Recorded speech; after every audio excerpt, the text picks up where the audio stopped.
How are you folks? Sean here from AKM LFC. I don't know how many takes I've done of this, but I want to be careful with my words. I want to be as tactful as possible, and I want to treat it with the most sensitivity as I can and be appropriate.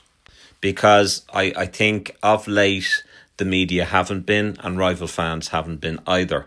And they're of course having a field day with regards to our poor performance of late. And there's a lot of reasons been thrown about as to why we've had that slump. Well, Arne Slot, he was lucky last season, or his tactics, or the players that he's brought in, or the money that was spent.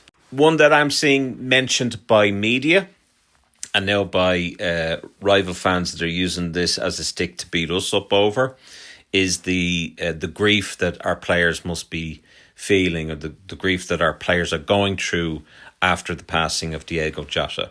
Now, while it's important to be respectful and to acknowledge that there is a grief and that grief is perfectly normal and it's natural and is part of life, it is inappropriate and wrong on so many levels to even insinuate that Liverpool Football Club are using the death of their former teammate and his brother as an excuse for our bad performance. There is no evidence of anyone in the club using that. So this is purely constructed by the media and now by the rival fans that are having a field day with this. I think it's also important to point out that the grief is not exclusive to Liverpool Football Club. It's also to his former teammates, for both Diego and his brother Andre. And of course, Diego was a current player when he passed away, and he will always be part of the squad. He's our forever 20. But it also goes out to the Portuguese international team. They would have lost a teammate. But most importantly, Diego and Andre's family. Their parents lost two of their boys that night. Diego's wife lost her husband. Diego's kids lost their father. It doesn't bear thinking. And rival fans, there's quite a lot of them there hiding behind aliases and faceless accounts.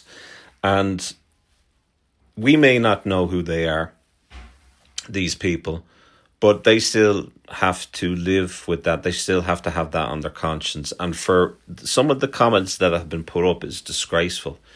Oh, Liverpool are sick or insufferable, this, that and the other, using Diego's death and all of that.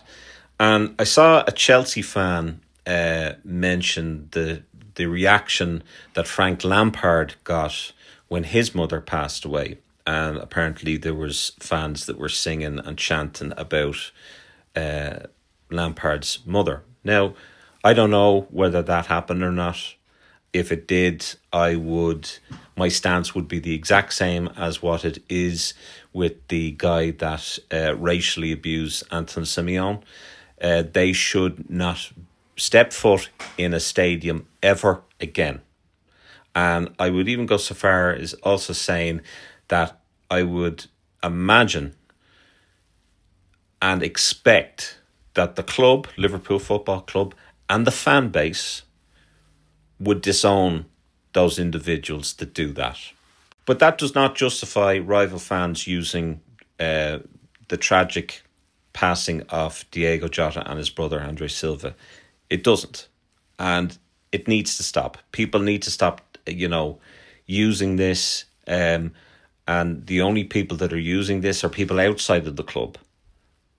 I've seen Virgil. I've heard his discreet comments about, what's happened this summer and, how they feel. I've heard Caoimhín Kelleher talking about it. I've heard Milner mention why he's taken the number 20 jersey at his club. And anything that has come out of Liverpool and former teammates has been respectful, has been tactful, and has been sensitive, has been dealt with the greatest sensitivity and respect that it deserves. After the passing of Diego Jota and Andre Silva, Liverpool Football Club behaved impeccably, as did the fans and a lot of the rival fans.